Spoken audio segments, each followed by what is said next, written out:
Okay. And we are coming to you today from Florida. There's Vinay Prasad dancing his way back to the HHS, which I am so delighted about. He is one of the brightest oncologists. He able to penetrate medical literature like nobody I know.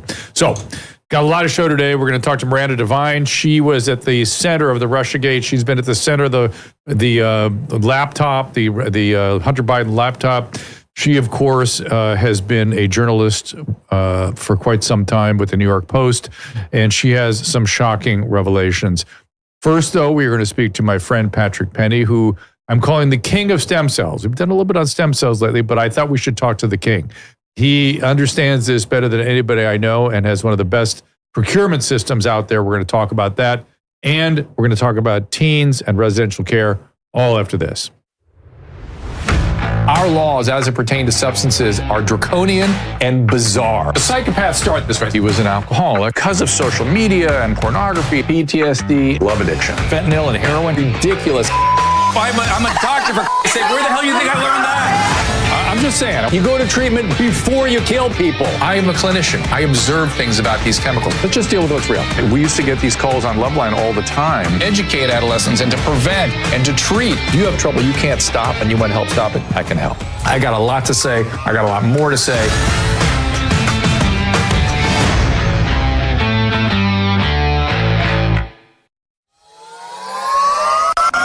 I've spent most of my career dealing with illnesses that shorten life, and now we have ways to extend it and extend wellness. I've been working with the team over at V-Shred to develop a product that has everything I want in a longevity supplement. NR Boost has nicotinamide riboside. You know, metal can rust. Well, your body behaves in a similar way.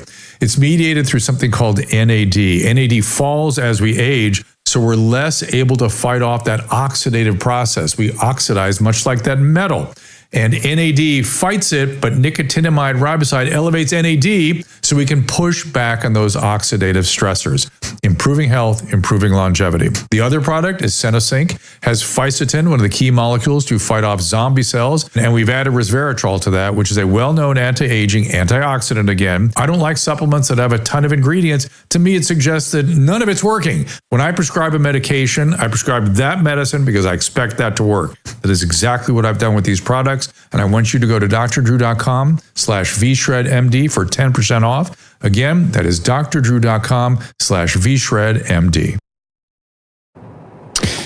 All right. I think I neglected to mention that we are in the slightly offensive studios here in Southern Florida. I'm working on a show here that is called Health Uncensored with Dr. Drew, which I have the great privilege of doing. And we interview really interesting people with breakthrough technologies. I sort of use my thinking to try to penetrate what they're doing and what I agree with, what I don't agree with. Oh, there's some footage on that. It's a good show. And actually, we start doing with an audience now.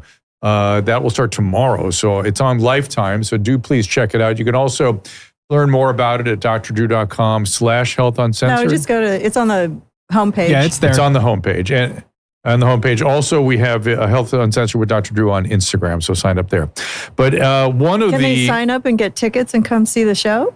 Yes. Go to the link from Instagram. Health. Is that how you do it? I don't know. I think we have a link through to the Health Uncensored website over at Brandstar, and I think then you can get tickets. Okay. But not for this week. This week is all done. Sold out. But we'll be back in October, I believe, to do more. Is that correct, Susan? Yes, we'll be back in October. So anyway, this show has been a pleasure to do, but one of the great privileges I have is to meet some really extraordinary people. And one of those people is here with me in the studio today. I thought we would, since we had such an interesting conversation last week with Dr. Eric Weiss about stem cells and autism, I should bring in the king of stem cells. And that is Patrick Pennie. Let me read you some of his particulars. In addition to him being the king of stem cells, he and I share a heritage.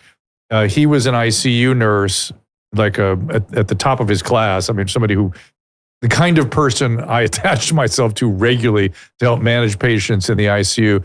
It was an era we both lived through that kind of doesn't exist right now. That's true. Yeah, and we sort of bonded around that. The fact that we would go in day and night for these patients, and we thought we were doing was so important that has become much more algorithmic these days. And also, professionalized to the point where the patient's doctor doesn't even get to go in and see the patient. It has to be some hospitalist, some specialist, some super specialist, and they're, you know, they may not be as invested in the patient. Nothing wrong with the pulmonologists and cardiologists that do these things. It's just a different vibe. Patrick can be followed on X at Emcyte Corp, EMCYTE Corp, C-O-R-P. Emcyte is the company he has founded. It is in Fort Myers, and it's a leading global innovator in regenerative biologics. You can also go to I think I said Emcyte. It's Emcyte, E-M-C-Y-T-E, emcyte.com. Patrick, good to see you. Thank you. Thanks so for being here we here. are again. Yeah. So what is on your mind? My understanding, you're looking at fertility treatment, which is sort of extraordinary. Well, first of all, before we even start, Yeah. let's qualify the stem cells. So Yeah. there are so many different types of stem cells. The area that we work with is autologous stem cells. So I deal your with own stem cells coming from your own body, going back into your own body. And is that primarily mesenchymal stem cells? It is mesenchymal stem cells. We're talking about hematopoietic stem cells. They all have a different target. So for the treatment application, Right. But everything that we do is really done at the point of care. So the two that you mentioned to me come from fat and bone marrow. Yeah, bone marrow has mesenchymal stem cells And hematopoietic. and hematopoietic stem cells. Fat has mesenchymal stem cells, and they function differently. So you know, when you're talking about stem cells coming from bone marrow, they're sort of very specific to connective tissue, right? Cartilage, tendons, ligaments. And as you and I have talked many times, I had I had my shoulders ejected with my own stem cells. Yeah. Exactly. And then when we're looking at mesenchymal stem cells that come from fat, we're talking about more of a substrate type stem cell. They supplement the PRP, the platelets. And Emcyte is their expertise is about getting the cells, getting the right cells. Yeah. So in the right condition, I guess. Our expertise are about getting those cells, developing the products that are able to extract the highest concentrations of those cells. Yeah. So that has been my life's work. Basically, after I've left the nursing days and left the open heart perfusion days and moved into this area, I've seen the benefits of what these technologies and what these types of therapies can really do. What was your sort of opening volley? How did you get? Because you were a traditional medical professional, and all of a sudden you go into this field. Yeah, I mean, you know, sometimes people are called to do things. Yeah, this was never something that I had, set out to do. Yeah, but it's something that fell in my lap, and it's something that I took on with a serious passion towards it. So basically, understanding that platelets had another function other than stopping the bleeding, or to prevent a patient from bleeding. So there's let's a healing stop component to platelets as well. Let's stop on that. So I think people have heard about vampire facials. Oh, geez, right? Yeah.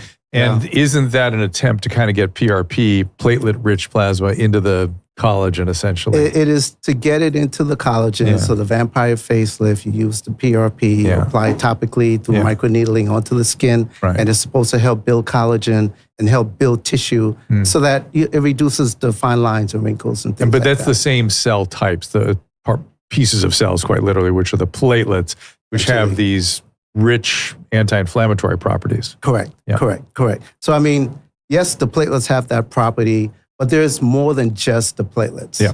And it also goes to the amount of platelets in the therapy. And that is a big part of whether a treatment does well or whether a treatment does not do well.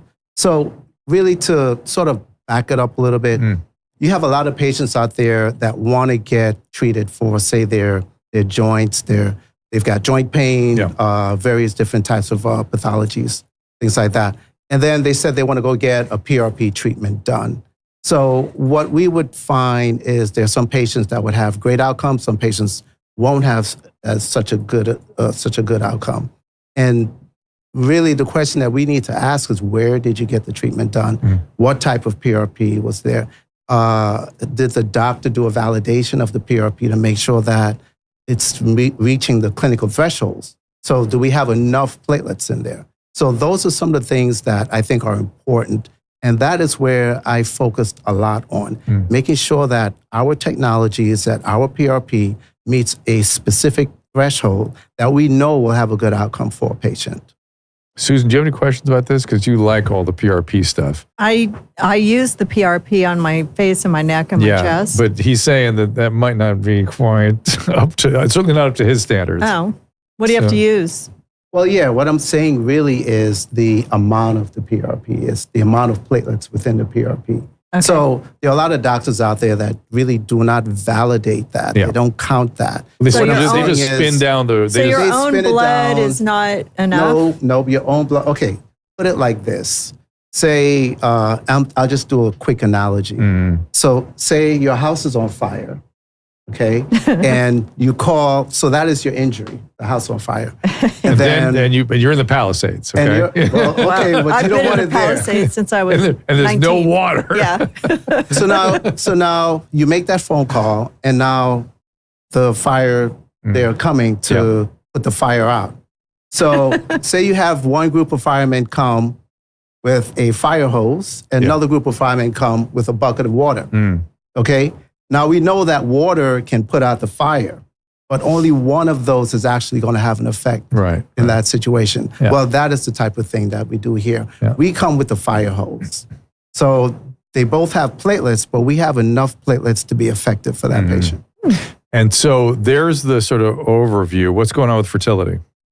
Well, with fertility, I think is something that's super exciting, right? So, and this is something that, again, a lot of doctors that we deal with in so many different areas, we create the product to get the results, but then they take that product and they use it in so many different areas. Fertility is one great one. I've not heard of that yet. It's really to help enhance IVF, to enhance the take of IVFs, so you don't have to do it so many times. So it improves the outcome for patients. So basically what we're doing there is a lot of women have thinning intrauterine walls. And when you do the implantation, it doesn't really take. So you have to redo it over and over again. And is that thinness genetic, or is that because they're older? It's various different reasons. Some are genetic for various reasons. And so do you infuse the intrauterine cavity with stem cells? So that's what they do. They would get the right concentrations,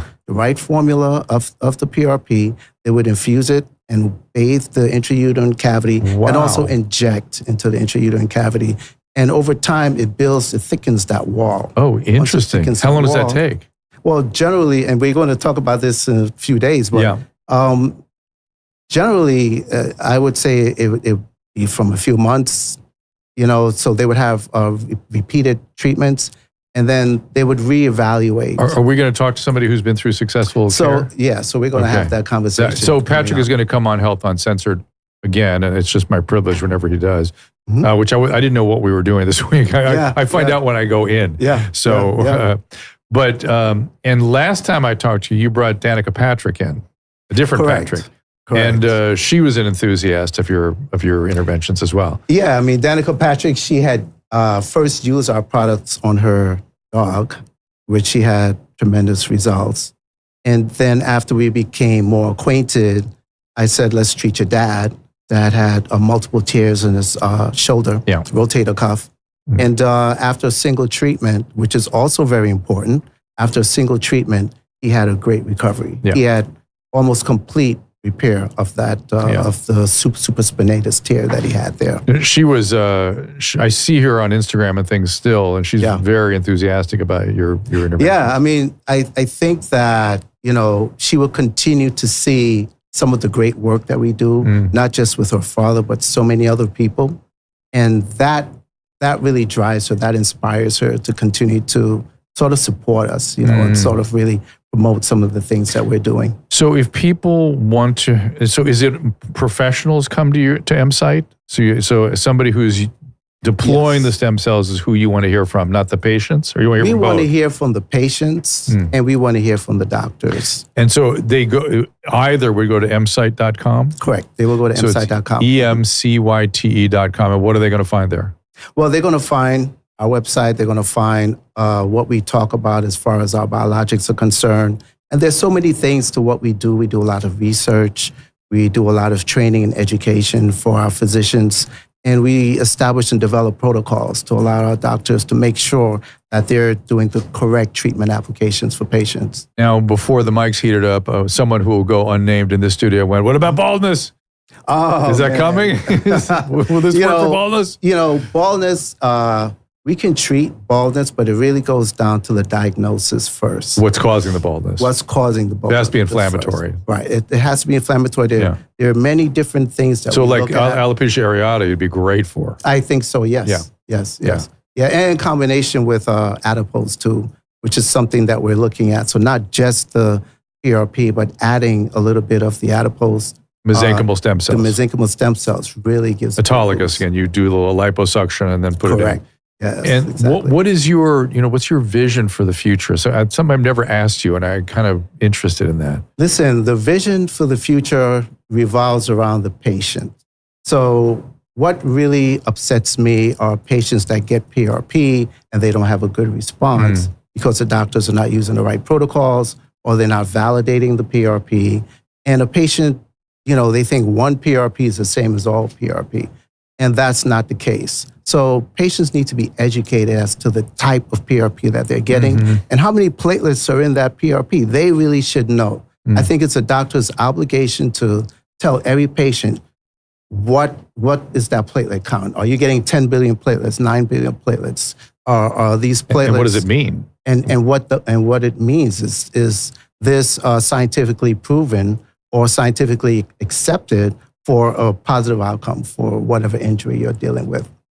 So my vision for the future is to engage patients more so that they're better educated as far as their PRP treatments are concerned. Yeah, which always was it's the way you and I were trained. Hey, to me, it's old school. Do the right thing. It's that's what my ear tells me.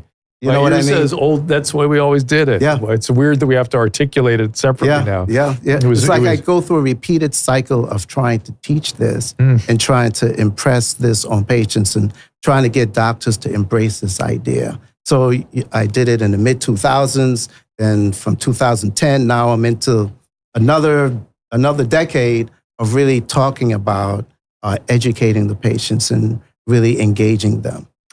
And then this isn't it doesn't have much risk associated with it, but giving them full risk reward information. I mean, you can't beat it. We just aren't doing it. It's weird to me. It's so weird. You can't beat it because I don't know what's happened to us. And they tell their friends, of course.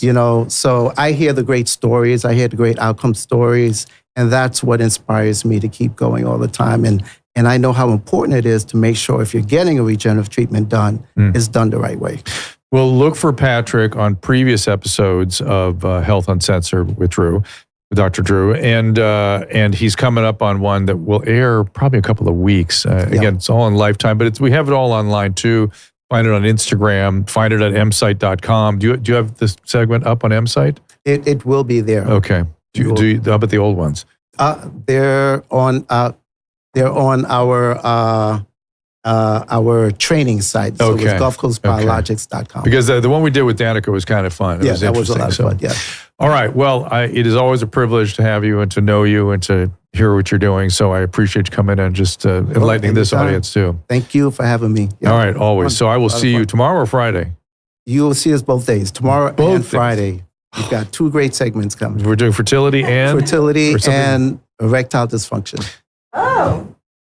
Should we do a few seconds on that? Is that always? Hey, is that to improve? Now you got to get nitric oxide, get the nerves invigorated, or the whole idea there is to improve the circulation. I see, circulation. That is the whole thing. So you're trying to get it will boost the nitrous oxide, but then it will also get a better response, psychological, better response, physical. So it's the pudendal artery. What's the dorsal artery to the penis? We're going to get to that. We'll get to all that. But it sounds a little gruesome, but it's not so bad. It's not that bad, trust me. All right, Patrick, I will see you then and then. I'll see you tomorrow and Friday. And we're going to switch gears a little bit. Again, go to msite.com. You can also find out more at X. You follow on X, msite corp, EMCYTE corp. Do you want your own personal stuff out there? Oh, sure. What is your X and what is your website? Well, just msite. msite. Okay. Yep. We'll leave it there. msite.com. Yeah. All right. Switching gears. Miranda Devine. You can follow Miranda on X also, Miranda Devine, Devine. Her book, out 2024, The Big Guy, How a President and His Son Sold Out America. Previous book from 2021, Laptop from Hell, Hunter Biden, Big Tech, and the Dirty Secrets the President Tried to Hide. There it is. And recently, Miranda's not here yet. So shall I just bring Patrick back in and keep talking to Patrick, and you just tell me when she's here? Oh, yeah. Okay, fair enough. We'll keep you here. Back Let's to go. erectile Let's go. dysfunctions. Let's go talk a little penile talk. What Susan used to call I love life. also want to know, you said you didn't have X, and he told you to go to his X. I think you meant M-site. Instagram. Oh, you have Instagram too? We have Instagram. What is Yeah, that? not X. I have So X on my thing here. It's M-site. M-site Corp. Corp. M-site Corp. Yeah. Instagram. Yeah, M-site Corp. Instagram. Yeah. All right, we'll go there. Okay. Then probably our stuff is up there as well as Yes, anywhere. Yeah. Yes, a lot of it is up So there, yeah. all right, so let's talk about penile physiology for a second. So people are a little confused about erections. They imagine that they have all kinds of fantasies about how it works. But fundamentally, there are these arterioles, frankly, tiny arteries in the penis that are coiled. Right. And they create a certain amount of resistance, and they uncoil under the influence of nitric oxide. Correct. Right? And nitric oxide is released by the nerves that go past the prostate and head into the pudendal nerve. Right. And this is why men get all freaked out if they have to have their prostate out. I'm here to tell you, it goes okay. If you have prostate cancer, just get the prostate out. They can preserve the nerves. It's fine. And the PDE5 inhibitors, so-called Viagra, Cialis, those sorts of medication, work by decreasing the breakdown of nitric oxide. Right. So the coils uncoil more. Correct. How does the stem cell figure into that process? So the one component there that you talked about was the nervous innervation. Yes, which that is key. Causes the release of the Nitric oxide. Yeah. So generally when a patient comes in, the first thing that we want to do is to assess their vasculature. So typically what's done there is we will use prostaglandin stimulators To inject it into the penis to see if there's a response. Okay. And I want to point out that that artery is highly sensitive to coronary to disease to vasculopathy, frankly, all kinds of vascular issues. Correct. And more so than the coronary arteries, Correct. which is really important to keep in mind. Right. Correct. So once we establish that, so a lot of times, a lot of patients that come in, once we do that prostaglandin test, we will see that they get an immediate erection. So then we would know that the situation is not necessarily the vasculature, but mostly the nervous innervation. So the PRP, when they inject the PRP, they inject along the either sides. And really what they're looking to do is stimulate or help enhance the nervous reaction, the blood flow to the nerves, the nervous response. A lot of these patients also have to get psychological therapy as well, because a lot of times it's a mental situation. Right.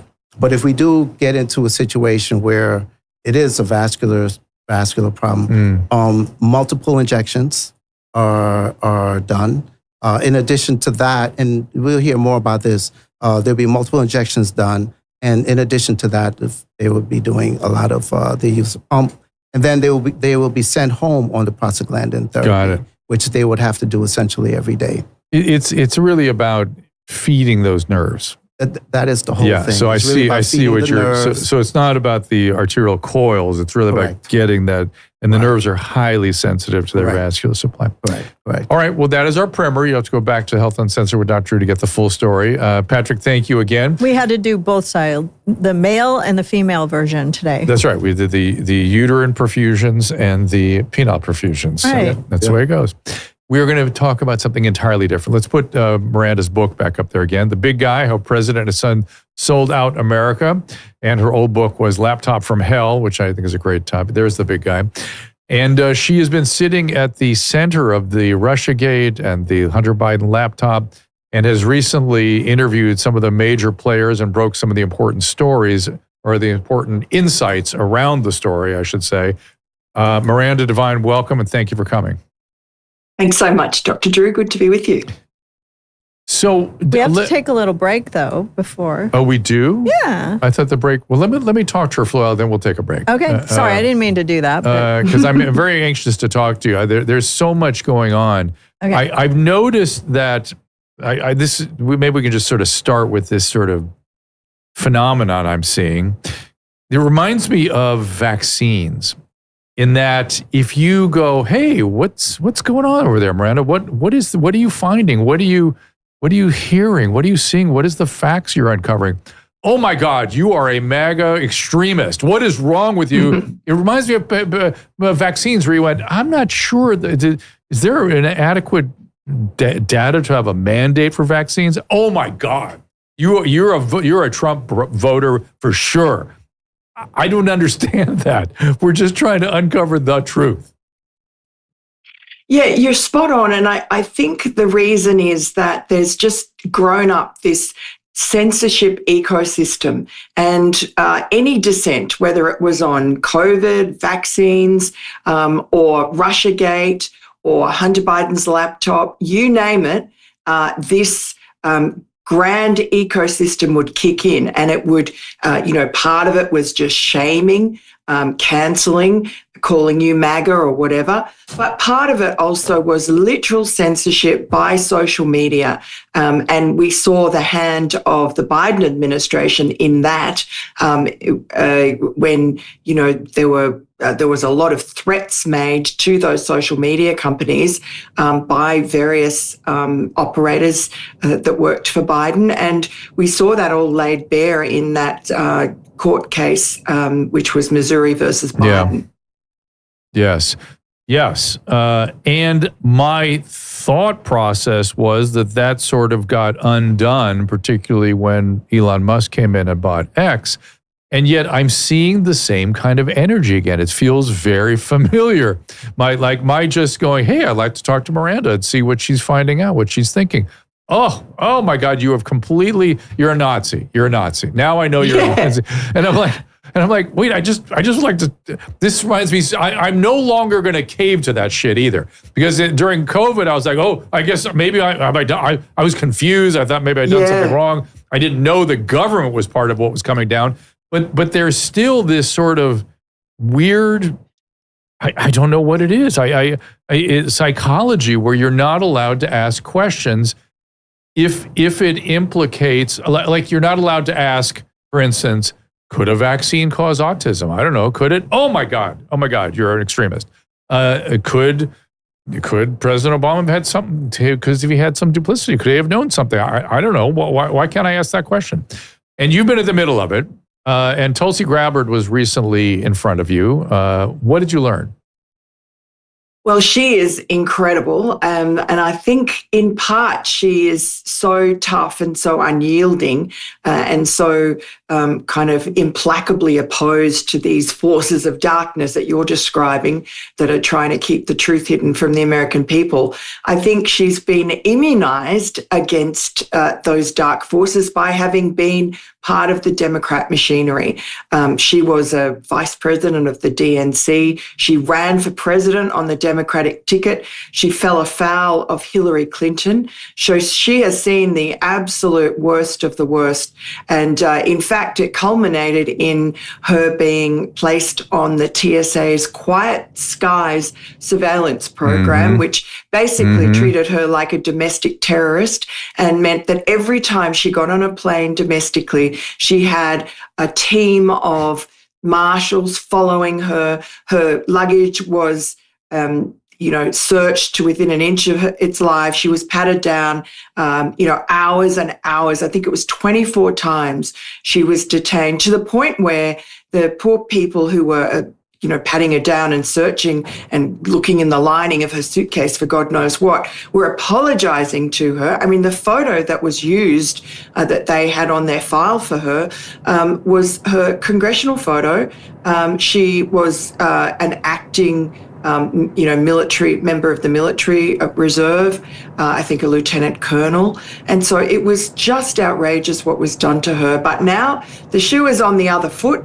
And Trump won against all odds, and he's placed her in this very important position as the spy chief. I've had the pleasure of interviewing her. I've had dinner with her. I've done television with her. She's just as lovely as she appears. And last time I saw her was in the executive building at the White House, and I could tell that she was still as lovely as she could be, but I could tell she had some new weights on her shoulders. Like yes. She was really carrying something. And I saw her on Podforce One, your podcast. And one of the things I wondered as it pertains to this particular topic you're mentioning is she sort of said in that interview, lots of other Americans were on this list too. And I thought, is she going to let those people know? I wonder if I was on. Everyone thinks, was I on that list? Did she say anything about that? No, that was a good question. I should have asked that, but I'm sure she will. I'll ask her next time. If there are other Americans on that, I can't imagine that's still happening. Kristi Noem has done away with the stupid taking your shoes off. So I think everything in government, bit by bit, is being sort of dismantled and inspected by the members of the Trump administration, now the cabinet members, because they all have a mandate for change and for undoing a lot of the rot that's been there, not just the past 4 years of Biden, but even previously. When Trump came in the first time, he really wasn't in charge of his administration because there were so many white anters, so many resistance merchants, deep state holdovers.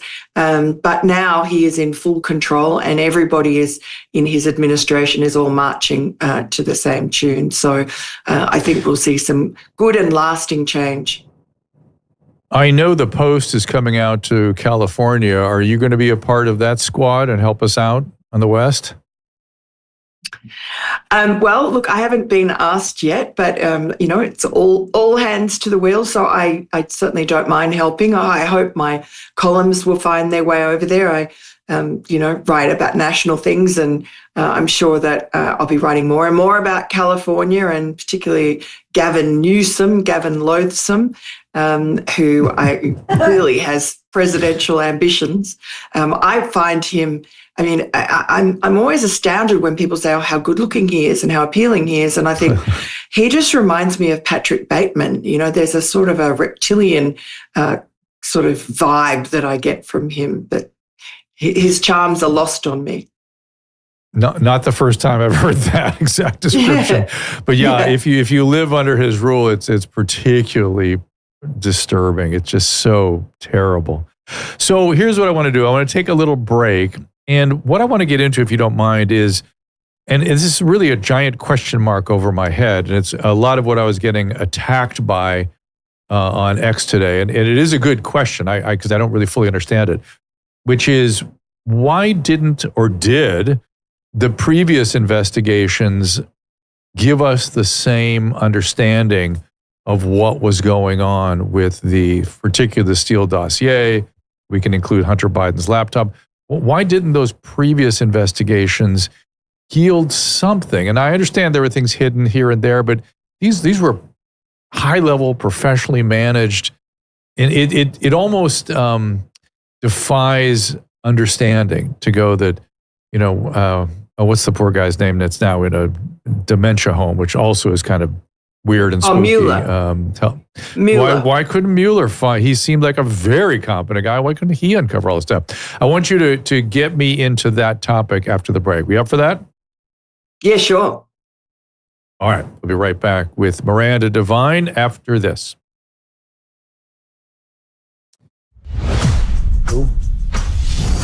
I'm excited to bring you a new product, a new supplement, Fatty. I take it. I make Susan take it. My whole family takes it.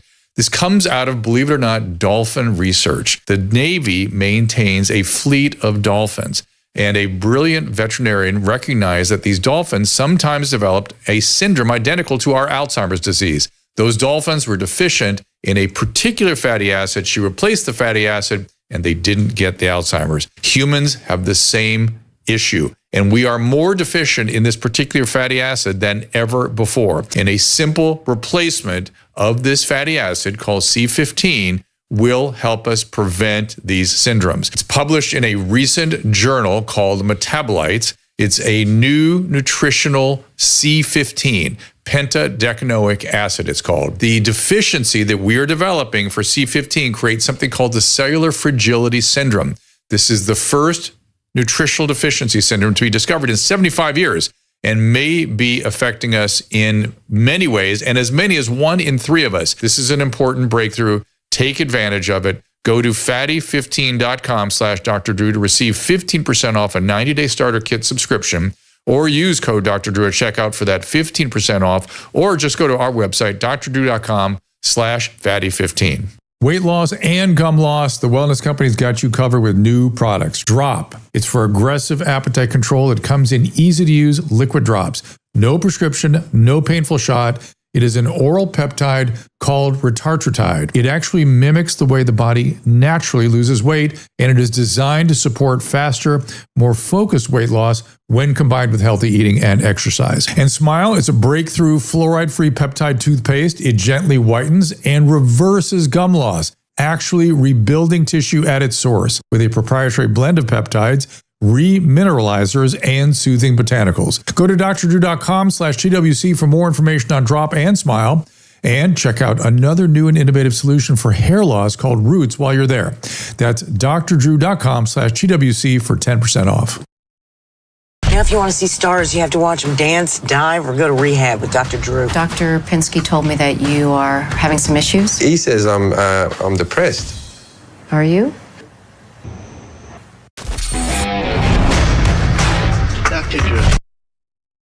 I was just watching Jim Jeffries stand up today. Jim, I miss you. Been too long.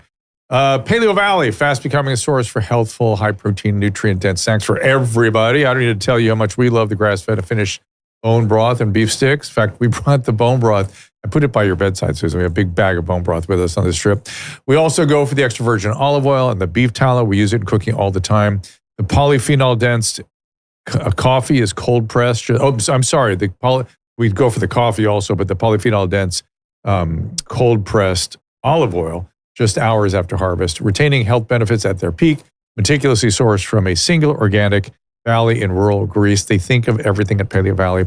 Unlike the store-bought stuff, it hasn't been sitting on a shelf, losing its antioxidant benefits, and it's not diluted nor blended. Of course, as for the spectacular beef tallow, we cook with it. It's sourced from grass-fed and finished cattle, raised on regenerative farms. No pesticide, no chemicals. Remember, they watch everything. Contains vitamin E, D, K2, as well as a bunch of beneficial fatty acids. Stable at high temperatures, unlike the seed oils. Go to drdrew.com/Paleo Valley for 15% off your first order and 20% off when you subscribe. That is drdrew.com/Paleo Valley. Paleo with 1 L. Sometimes I stick 2 L's in there. Miranda, get her book. The book is The Big Guy, How President and His Son Sold Out America. We're going to hear about that in a few minutes. You can also follow Miranda. I beg your son, I said Amanda. Miranda on X, Miranda Devine, Miranda, Devine, Devine. I have a tick where Miranda becomes Amanda in my head. So apologies if I'm not concentrating and I do that. But let's talk about why the Mueller investigation, it's the previous impeachments and all these different crazy things that were going on during the first Trump administration didn't yield something like what we're seeing now. Well, look, I don't know with the Mueller investigation, other than it was supposed to be the holy grail for the Democrats that was going to prove that Trump was a Russian asset. And in fact, it showed nothing of the kind. And they were all horribly disappointed. And if you remember when Robert Mueller, who'd been the former FBI director, turned special counsel, when he appeared to testify in Congress about his investigation that went on for more than 2 years and cost many millions of dollars, he kind of feigned memory loss. I don't think he really was demented, but he just couldn't remember anything. So that was all very peculiar. And of course, the people who were under him, who were really running the investigation, people like Andy McCabe and other sort of FBI people, we find out were highly partisan and their roles are highly suspicious. So I would imagine they were desperate to find evidence that Donald Trump was Vladimir Putin's patsy, and they did not. So I'll dispense with that. There are other investigations. There was a congressional investigation which is often brought up right now because Marco Rubio was on a member of that committee. I think it was Foreign Intelligence or something committee. Anyway, Marco Rubio was a member, and they also did their own investigation, but they were relying on the intelligence. They don't have their own, Congress doesn't have its own spy agency, so they have to rely on what the CIA is giving them and the FBI is giving them as being legitimate, and it wasn't. So what you have is tainted evidence from the very origins, from these institutions that we are supposed to trust. And from that's the original sin, and from that, all other sins emanated. Now, John Durham was tasked by Bill Barr as one of his parting gifts to the Biden administration with looking into the origins of the Russiagate hoax. And Democrats are always very happy to point out that he really achieved nothing, no scalps. I think he got a guy called Kevin Klein Smith, who was a lowly FBI attorney. He got pinged for falsifying a FISA document. But he got a slap on the wrist and then got hired by a pricey DC law firm. So no consequences there. And I think he tried to charge someone else and get them convicted, but a DC jury said, and I remember one of the jurors was being interviewed afterwards after they'd let this guy off. And they said, well, why is it his fault if the FBI has lied to him? So that's the problem. I mean, the FBI was lying, the CIA was lying, and I think why we are discovering this now is it's many layers of onion that had to be peeled, and many layers of kind of incredulity from all of us. I mean, a lot of Republicans, a lot of Trump supporters even. I mean, I think even Trump himself were not fully aware of the enormity of this plot, this scheme. Right. And I think it's less a sort of concerted scheme. I mean, I think it started off as a kind of a half-baked scheme by Hillary Clinton to divert attention from her email problem during the 2016 campaign and divert attention onto Trump and try to say that he was too close to Vladimir Putin and that Russia was going to interfere in the election on his behalf. So I think that's a sort of a half-baked scheme. But the cover-up, as with all these things, is far worse. And it was in the cover-up that you have these complicated interlocking agencies and operators that have committed all sorts of heinous acts against the American people. Because what Tulsi Gabbard has found is that after Donald Trump legitimately won the 2016 election, Barack Obama, who was embarrassed and humiliated by that victory because it was really a repudiation of everything that he had done for the past 8 years. I mean, Trump was the anti-Obama. And also, he didn't want the scandal of Hillary Clinton, the pay-for-play stuff with the Clinton Foundation, her emails, backfiring on the administration that he always prided himself on. There were no scandals in my presidency. So he, on the 9th of December 2016, ushered in to an Oval Office meeting his, James Clapper, who Tulsi Gabbard's predecessor as the Director of National Intelligence or previous had that job, and also James Comey, the FBI director, and John Brennan, the CIA director, and other officials, national security officials, and basically told them to go and redo the intelligence. They had intelligence that said that no, Russia wanted to sow discord in the election, but didn't favour one candidate over the other, was not favouring Trump. Obama didn't like that. He wanted them to redo it and find the other intelligence that showed that Putin had intervened on behalf of Donald Trump. And so that's exactly what John Brennan did, using the Steele dossier, which was discredited, made up, gossip, garbage from this former British spy, Christopher Steele, who was paid by the Hillary Clinton campaign to come up with this kind of Oppo research, which was nonsense, saying that Donald Trump had gone to a hotel room in Moscow and paid prostitutes to pee on the bed that Barack Obama had once slept on. I mean, it was ridiculous.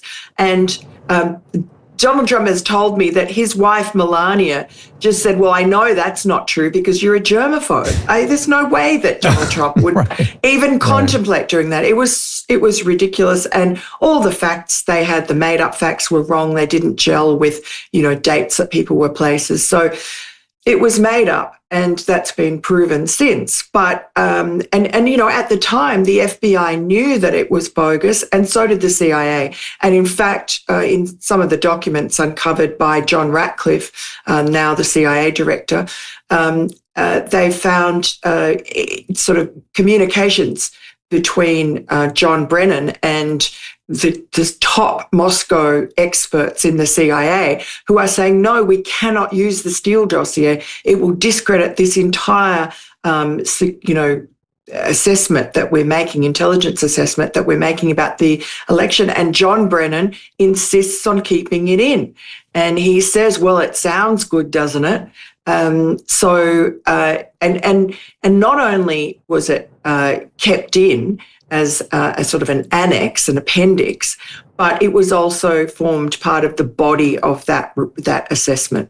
So that's what we found out recently. We've also found the Durham investigation. There was a classified appendix or annex, it's been called, which Tulsi Gabbard just declassified. Now, obviously, all of this stuff is classified under the Biden administration. So, and it's one of the ruses that FBI and CIA deep state operators use is they, when anybody from the Trump administration wants something declassified or the president wants it declassified, they release documents so heavily redacted that they're just unintelligible. And that's what they were trying to do here. And Tulsi Gabbard overruled them and went straight to the White House with a number of these documents and forced the redactions to be removed. And the Durham annex, which never saw the light of day because it was completely classified, that had elements in it that are very bizarre, but they show that the Russians had intercepted a whole lot of emails between the DNC and the Hillary Clinton campaign and some Soros Foundation people. And in these emails, they're talking about how Hillary Clinton has psycho-emotional problems, that she has fits of rage and uncontrollable laughter, and that she's on heavy tranquilizers, and that she's got other health problems. This is sort of from the Russians, but the fact is, whether it's true or not, it's the sort of information that would have been very damaging to Hillary Clinton in the middle of that election campaign. There were already question marks. They withheld it. So they withheld it. If they wanted Trump in, they could have just released that. That's right. And there were already question marks over Hillary Clinton's mental and physical state. I remember there was a 9/11 ceremony in New York just before the election, and she collapsed and had to be bundled into a van. So I got canceled around then because she released her medical records that day, or the day before. She released her doctors put out the record. And she had a blood clot in her skull. Very unusual, very rare. Wow. And it's often associated with a stroke, and she had a stroke. She had a brain stem stroke, which is why, if you remember, she used to wear those prism eyeglasses. That prism is to treat something called intraocular ophthalmoplegia, which is the consequence of a brainstem stroke. And so she had this incredibly, very, and my question at the time, the reason I got canceled, I went, why do they have her on Arbor thyroid? Why didn't they do a hypercoagulation workup? Why Coumadin, not Eliquis, one of the more non-modern medicines? I smelled the same thing I smell with Biden getting diagnosed with prostate cancer at an advanced stage. When the special person is dictating the care is terrible. They just need to go to Walter Reed and get the care, and that's that, and not have somebody interposed, intercalating between the special person and the quality physicians. If you remember when she was shuttled into the van that day, there was a doctor, a woman right behind her, like, that's not good care. Yeah. That's not good care. The doctors, you go see the doctor when she has a problem and you treat it. Anyway, her medical stuff was very complicated. The people didn't get it, but I got canceled for reading her medical records that she released. Yeah. And was that collapse in the van on September 11, was that before the stroke or after the stroke? Well after. And she had pneumonia. And again, if you got to read the records, and she had pneumonia that day. That was what they actually released. She had pneumonia, and she was still, God bless her, going through the ceremony on a hot day at 9/11, and then fainted. She's an older woman with a recent neurological problem, and she fainted. That's what happened. I mean, I feel bad for her, and then I was worried about her because she wasn't getting what I considered to be the highest quality health care. I got canceled for daring to say that. But anyway, so when the extraordinary thing to me is that, you just elaborated an extraordinary story here. And half the country either hasn't heard this story, or when they hear it and they will say something on the order of, but the Russians did interfere. Manafort went to jail. George Papadopoulos, he went to jail. They were involved. And they don't seem to understand that those were sort of trumped up, marginal, Manafort was dealing with some oligarch and didn't really even give him any good information. And George Papadopoulos, the reason he got in the crosshairs is that his wife, we've had her on this show a few times, if you were casting somebody as a Russian spy, you would cast her. And that's what they started calling her. And she's Italian. She's not even Russian. That's an Italian accent, not even a Russian accent. And so this whole thing was super crazy. But what do you do with half of the country that doesn't seem to be able to hear the reporting that people, that you particularly, are putting out there? I don't know, really. I think that, COVID was a real red pill moment for a lot of Democrats. I have met people, become friends with people who suddenly opened their eyes because they thought, if I'm being lied to about these health things that I know are not true, then what else are they lying to me about? So, and I think that's led to a precipitous decline in the audience of some of these media outlets that lied continually. And then I think the 2024 election was another red pill moment because, you're told that Donald Trump was, an illegitimately elected president in 2016. He shouldn't have been there. It was only Vladimir Putin. He's a Russian spy, etc. And then he wins again in 24. After you've been told he's an insurrectionist, he's fraudulent, he's a sexual predator, they've thrown everything but the kitchen sink at him. He should be bankrupt, in jail, dead from 2 assassination attempts. And yet he lives, he thrives, he wins the election, not just like he did in 2016, but on every metric he wins, including the popular vote. And so if you're an honest person, I think you have to look at that and say, look, I think CNN, MSNBC, whatever my chosen organ is, has not been telling me the truth. Maybe Donald Trump isn't such an ogre. Maybe he wasn't elected by Putin in 2016. And I think you're just seeing right now people on the fence, red-pilled, and just don't know who to trust. I mean, it's a lack of trust. It's not like they're going to suddenly become, MAGA Republicans or suddenly become devotees of Fox News. But I think they're getting their news from alternative places, people they can trust. Well, and the other thing that COVID did, in addition to people feeling like they were lied to, is that they saw how effortlessly people would take away their civil liberties and destroy businesses and destroy financial and freedoms, and without any concern, and damage children. just do it. Yeah, and damage children. I mean, ruin. Yeah, yes, especially the most vulnerable. They would go that direction with nowhere near sufficient justification medically or scientifically to do what they did. And so that, for a lot of people, was really like, okay, we cannot forget that totalitarian instinct and the defense of our civil liberties have got to come first. Listen, you've been very kind with your time. Go ahead. Oh no, I'm sneezing. Sorry. Oh, I'm sorry, I missed that. Yeah. But you're very kind with your time today. But I want to speculate a little bit. Maybe this is even an unfair question, but where are things going? How do you imagine this all plays out? I mean, to me, there's a grand jury being assembled or have been assembled, I guess. And like I said, half the country doesn't even kind of know or believe, or I don't understand how this all plays out. Well, I think that the Trump administration is being quite systematic and orderly about trying to create accountability. It's certainly what the American people demand. Certainly, President Trump's supporters, they really wanted it in his first presidency, but he decided deliberately to be merciful to Hillary Clinton. I mean, he had, there was all sorts of evidence that they could have gone after her, and his supporters were chanting "lock her up" at his rallies, and he decided the country needed to heal, that this wasn't good.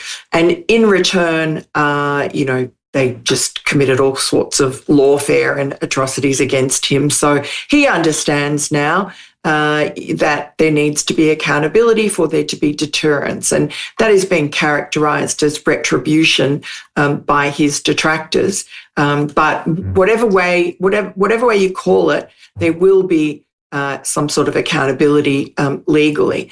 And part of that, we're seeing just last week, Ed Martin, who's a pretty pitbull lawyer, he's actually in the DOJ in charge of the de-weaponization investigations. He was made a special attorney by Attorney General Pam Bondi, and he is in charge of these investigations into both Adam Schiff, now California Senator Adam Schiff, and also the New York Attorney General Letitia James for mortgage fraud. There are two grand juries, one for Schiff in Maryland, one for James in Virginia, looking at these allegations that they had got favorable loan terms by classifying one of their residences as their principal home. These are serious charges. People have gone to jail for them. They do carry jail terms of up to 30 years. And then there's also, there have been criminal referrals from the CIA and from the DNI, from Tulsi Gabbard and John Ratcliffe to the Department of Justice on looking into people like John Brennan and James Clapper for their role in Russiagate and potential perjury. And even there is talk of conspiracy charges. So I think there will be a lot of criminal referrals, and there's a strike force that Pam Bondi has put together of attorneys that are focused specifically on looking into this, conspiracy or perjury charges. Because what happened, it's not just, a political dirty trick. What it did was it sabotaged Donald Trump's first presidency. It also caused many people to lose their livelihoods, to lose their jobs, their careers, to commit suicide. It poisoned one half of the country against the other. And, theoretically, it led to the Ukraine war. So these are not trifling sins that have been committed, and there certainly need to be wrongdoers brought to account. I'm guessing, speaking of the Ukrainian war, we're going to learn more by reading your book, The Big Guy. Can you give us some sketch of what's in there? Yeah, The Big Guy is really, it's a follow-up to the first book, Laptop from Hell, which was just telling you the contents of Hunter Biden's laptop, and how it showed that Joe Biden lied when he said he had nothing to do with his son's overseas business dealings. In fact, he was an integral part of this influence peddling operation that the Biden family took from small-time Delaware to around the world when Joe Biden was vice president, and raked in millions of dollars, tens of millions of dollars from China and Russia, Ukraine, Kazakhstan, and so on. And the big guy is, I never intended to write, an update to that book, but there was so much that came out with whistleblowers, with congressional investigations, with the Twitter files about the cover-up of the Biden corruption. And so really that takes you into Donald Trump's first impeachment over asking questions of the then president, new President Zelensky, about the Biden family's sort of money raking in Ukraine, and particularly about Joe Biden, something he boasted about, ordering the firing of the prosecutor who was investigating the corrupt energy company that was paying Hunter Biden $1 million a year. So all of that was really poisoning the relationship between, I guess, Ukraine and Donald Trump, but with the Russiagate hoax between Russia and America. And in fact, when Trump was first president, he bent over backwards to show that he wasn't beholden to Putin or Russia. He was probably tougher than he might have been. I think he held some hope that he could normalize relations between America and Russia, which was not an unusual thing. I mean, I remember that under Obama, Hillary Clinton, when she was Secretary of State, was trying to reset the relationship with Russia. Anyway, that was what he wanted to do, never was able to do. And then under Joe Biden, there was a lot of provocation of Russia, and here we are. And my last question is, and we're going to go to a Casey Meinster in just a second, where we talk about mental health and young people. My last question is, you keep hearing that the world is judging us. How does the world see us, in your opinion? I find it really disturbing. I'm, spent half my life in Australia. Australians have become more and more anti-American. I see that also in parts of Europe and New Zealand and elsewhere. And I feel in a way that it's because the sort of Trump deranged media in America, that is really the filter through which the rest of the world views America. And it's very self-loathing, and particularly, caricatures Trump as being just a complete lunatic. And so I think that's damaging. But then also, Donald Trump is trying to clean up Washington, D.C. And I think overseas visitors come to Washington or come to New York and think, why has the richest country in the world, so bountiful and with so many riches to share and so many achievements, why does it have homeless people and beggars, mentally ill, drug-addicted people on the streets of New York, of Washington? Why are we locking up our toothpaste so that, the out-of-control shoplifting and other signs of disorder don't run rampant? I think it's sort of inexplicable to the rest of the world. Well, those of us that live in it understand it very deeply.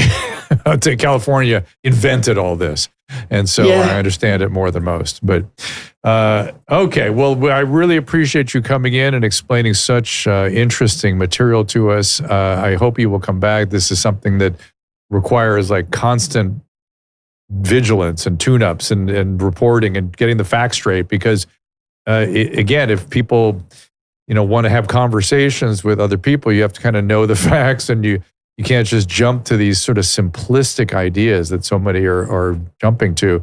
It's complicated, and the facts are the facts, and make of them as you will. Miranda, is there any place else you'd like to send people other than X? No, just the New York Post website and my new podcast, Podforce One. You can find that on YouTube or Amazon or Apple, wherever you get your podcasts. Yeah, congratulations on the pod. It's great. And thank you. Particularly I love the Tulsi interview. So thank you so much. Thanks so much. Read Miranda Devine in the New York Post today. There she is. There you go. So I guess Donald Trump is noticing you. So there you go. Thank you. All right, my friend. Thank you so much for being here. Bye-bye.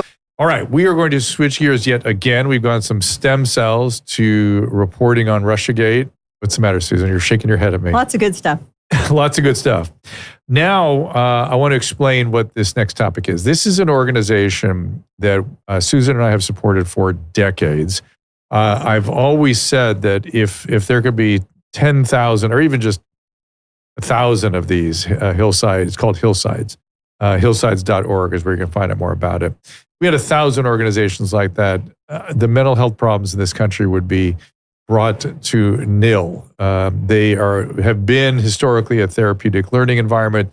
They've morphed over the years into providing different and more intensive services. And now they have opened up a residential program for older children and teens. And we have Casey Meinster here to talk a little bit about the program. It said migrants too. And migrants, at-risk migrant at-risk youth generally. I was wondering if they would get a lot of the at-risk migrants. Interesting. Well, you can ask questions of her. Here she is. Casey, thank you for joining us. Thank you so much for having me and for all your support over the years. It's been our privilege. And Casey, am I getting the pronunciation of your last name correct? Meinster, is that correct? Yeah, you got it right. Okay, good. So I think the first thing we wanted to discuss was, how do you know when a young person should be coming to more structured, almost a separate living environment from, say, their family of origin? When do they really need, and when do they need psychiatric care, and when do they need outpatient care? People get very confused about this. And my experience has been they always wait until a crisis. Yeah, I mean, it's a big decision for a family to make, and there's a lot of misconception on what residential treatment is. A lot of families think of it as an institution or as a hospital setting, but it can be really a healing and life-saving treatment. So what we usually tell families is if you're experiencing something with your child that is impacting daily life, if they're not being successful in a school setting, if they're having challenges at home or in their community, and other levels of treatment haven't been helpful. So maybe you've tried school counseling, maybe you've tried traditional outpatient therapy, and you're not seeing any relief. Residential can be a good outcome for you because not only does it provide intensive 24/7 treatment for the child or adolescent who's coming into care, it also creates some respite for the family to disrupt the crisis state that they're in. And I always tell parents that, if you have a child who's at a full grade point drop or more, who's changed their peer group, who've changed their nutritional intake, changed their sleep pattern, changed their dressing, whatever they tell you, or even with outpatient services, whatever you're hearing is going on, there's more and more and more and more. It takes quite a bit to unravel the, you're just pulling on a thread on a knitted sweater usually. That's such a good point. Yeah, by the time the symptoms are really visible and hard to treat, that's usually at the later stage of when the onset of the symptoms have started. And especially now, there's a lot of secrecy in online platforms, within social media, maybe peer groups that parents aren't even aware of. So there could be a lot that is unknown to you as a parent that could be really contributing to the symptoms or interfering with their ability to really benefit from the treatment that they are being offered. Are there any, just as a sort of a little headline here, are there any things that you're seeing, trends you're seeing right now that you want parents to be aware of that is part of this new world that adolescents live in? I mean, I definitely think that we're seeing a lot of very complex anxiety and depression presentations. And it used to be that the safest place for children were in their homes. And in a lot of cases right now, that could be the most unsafe setting because they have access to the World Wide Web. So with parents, we really want them to lean in to really understand who the peer groups, who the influences are, how their child is spending their time, maybe what they're researching, what they're learning about in terms of what their symptoms are. Oftentimes kids are Googling or reaching out about what they're experiencing, and they could be getting misinformation. They could be getting helpful information too, but we really want parents to lean in, observe what's going on, and to seek out support. There's really effective treatments, just like the program that we offer in Pasadena, California. Parents can get help for it, and it's never too late to really lean in and address what's going on, because it could be life-saving. As I mentioned, we have a lot of children and adolescents who have had suicide attempts, who are at risk of suicidality, who are experiencing really extreme bullying, and they need help. And early intervention or addressing that before it becomes problematic can be so critical for young people. And Susan, did you have a question? I want to hear about the Hillisides program in just a second, but I saw you saying something. Oh, I noticed in the blurb it said that you're dealing with the migrant children. Did you have a big influx of them during this whole experience of people coming over the border and all that? Yeah, for our residential campus, we, for the last few years, have been able to work with undocumented children and adolescents who have come through the system, and even throughout Hillisides and all of our programs. We work with what's a common thread through all of our services is just providing mental health treatment, housing, outpatient residential. So we were able in the last few years to be more targeted in our ability to work with refugees and undocumented children, but that's shifted a little bit in the recent months. And how do the services get paid for? I know things might get more restrictive with the way Medicaid is going these days. And the county in the past has always picked up a lot of this. How do the services get paid for? Yeah, so for our newest program, where we provide the residential and day treatment programming, we actually work with all the major health plans. So we work with private insurance companies like Kaiser, Anthem, whatever the family may have. We also work with school districts, and some of our programs, we are able to work with county-funded Medi-Cal services. We also have worked with private pay, or we've done single case agreements. So we get really creative to make sure that payment isn't a barrier to treatment. And tell us more about the program. What is it? Who goes there? What are you doing there in this new program? So in our new program, we have 3 levels of care. So we have the most intensive, which is residential. So that provides 24/7 care and supervision to children as young as 6 all the way up to 17. For this program, I want to stop you and just say, and just make sure everybody understands the full spectrum of mental health services. So it could be substance, it could be depression, it could be non-neuronormative sort of issues, right? Yeah, so we work with everything. We're primarily mental health. So all the children and adolescents who will come to our program will have a primary mental health diagnosis, but we do work with young people who also have neurodevelopmental. They might have disordered eating, at risk of substance use or substance use disorders as well. So we do provide individual, group, and family therapy, psychiatry and medication support. We have nurses on site, because we also will work with young people who might be insulin-dependent diabetic or have history of seizure disorders. So we are able to support any of those sort of medical challenges that might come along with it. So the residential program is unique because it's out of the home. So while they're receiving treatment, they're actually living with us in a dorm-style cottage. And they're in a therapeutic environment with trained team members. Generally in this new program, the length of stay is about 30 days. So it's a relatively short-term time frame where they're receiving very intensive treatment services 7 days a week. Families are really involved. We have family therapy, multifamily therapy, visits and activities for our families to participate in. And then what's really cool about this program is we also offer the step-down services. So we also have day treatment. So once you graduate from the residential level of care, you can move into our day treatment program, which is where you still receive 6 hours of treatment a day, but you get to go home at night, you get to go home on the weekends.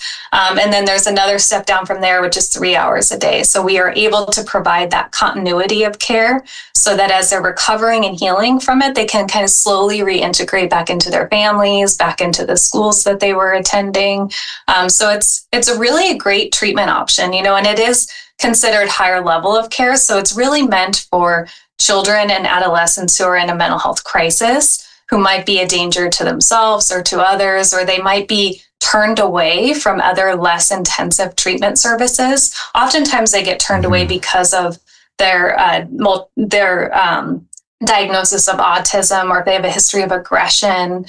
Those things can sometimes disqualify them from treatment. So what we're really proud of, other medical disorders too. Sometimes will get kicked out. Oh yeah, we'll get. I'm guessing you have extensive family therapies too. Yeah, we do have extensive family therapies. We really feel very strongly that we want the family to be involved every step of the way. So from the very first day of treatment, the family is integrated into all aspects of the care, whether it has to do with medication management and decision-making, to the development of the treatment plan. We'll often do a lot of skills practice and recovery psychoeducation. So family members are really involved. A good example of how we include families is a lot of the young people who are coming in with a lot of attachments to their screens and to their cell phones. So we'll help with parents in terms of figuring out what are appropriate doses of screen time. How can we help them replace that with something else? So we'll partner with the parents so that when they go home, they don't have to have that power struggle anymore. You ought to think of a program that you could do for just people, anybody could access on your website or something, because parents ask those questions all the time, and for the schools too. So, but I'm going to lose the studio in a second here, Miranda. Excuse me, Miranda. I told you I switched Miranda to Amanda, and then Casey to Miranda. Okay. So Casey, we're going to lose the studio here in a second, but I do want to sort of push out there the information where people should go if they feel that they have somebody or know somebody who could be benefited from these services. I want also my audience to know that go to hillsides.org, support this organization. They have literally 140 years now of extraordinary services to the community and to young people. We got involved with them early and often, and they've never been other than the absolute top of the heap in terms of the quality of services that they provide. And I'm going to hear more about this as it goes along. We'll kind of keep updating on this program. Where should people go if they want to hear more?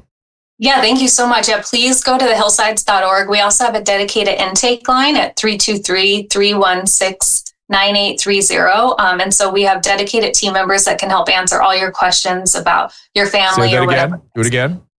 So it's 323-316-9830.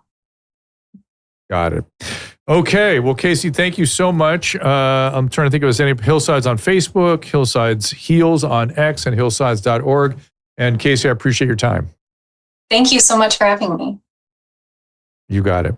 All right. Coming up, we will still be in Florida tomorrow, but all things are go to rejoin you guys. Mike, we're still good to be here tomorrow. Yes. All right. Good. Upcoming guest, I can't quite read that. It's far enough away from me. Caleb, maybe you can tell me what's coming up. So tomorrow at 1:30 again, 1:30 Pacific time, we have Tim Young, Alex Marlowe, and Kevin Sayet, I believe is how you say it.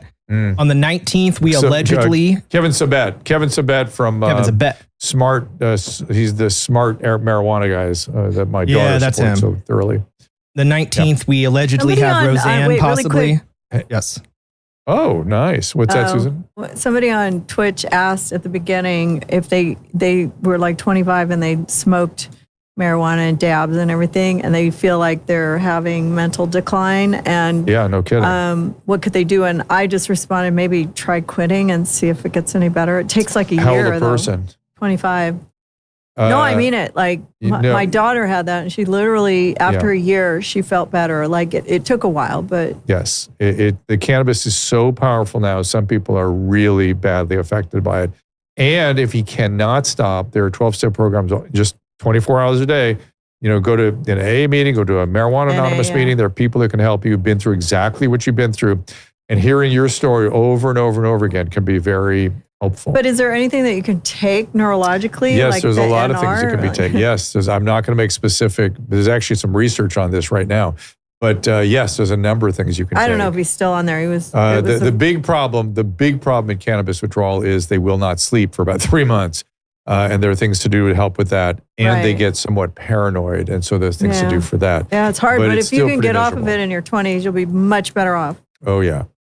Caleb, maybe Roseanne, when now? Roseanne, most likely on the 19th coming up with Dr. Steph Van Watson on the same day.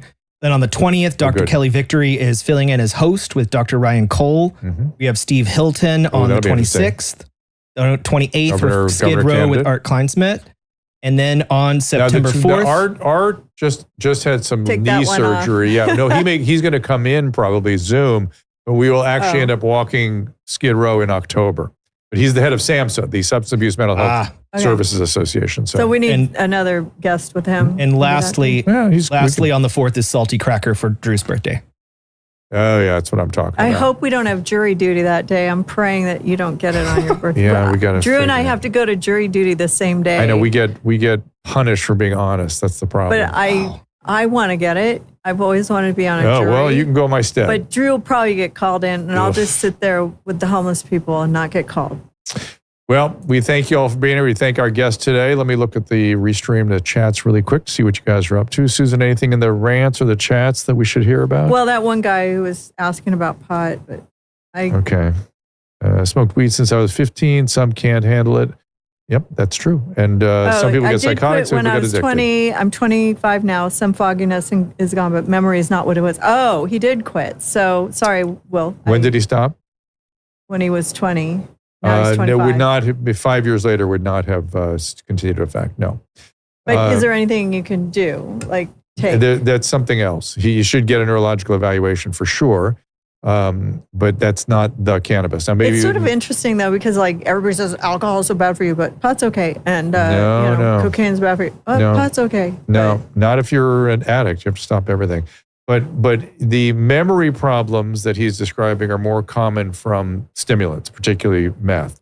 But if he's on, one of the things that will happen with cannabis addict, people will very often get put on Wellbutrin, and Wellbutrin causes memory problems. So it makes me wonder if he's on bupropion. So that makes sense. Is he in the chat room there? Is he hearing this? I don't know. I think it's the same guy. I'm pretty sure. Right. He's on Twitch. All right. He has a cute little puppy. We got to run here, guys. We've overstayed our welcome. We will be back these guys here want to close up. Tomorrow early. Be with us. Thank you for our guest today. Thank you all for being here. See you tomorrow. Ta-ta. Read Miranda Devine in the New York Post today. Ask Dr. Drew is produced by Caleb Nation and Susan Pinsky. As a reminder, the discussions here are not a substitute for medical care, diagnosis, or treatment. This show is intended for educational and informational purposes only. I am a licensed physician, but I am not a replacement for your personal doctor, and I am not practicing medicine here. Always remember that our understanding of medicine and science is constantly evolving. Though my opinion is based on the information that is available to me today, some of the contents of this show could be outdated in the future. Be sure to check with trusted resources in case any of the information has been updated since this was published. If you or someone you know is in immediate danger, don't call me, call 911. If you're feeling hopeless or suicidal, call the National Suicide Prevention Lifeline at 800-273-8255. You can find more of my recommended organizations and helpful resources at drdrew.com/help.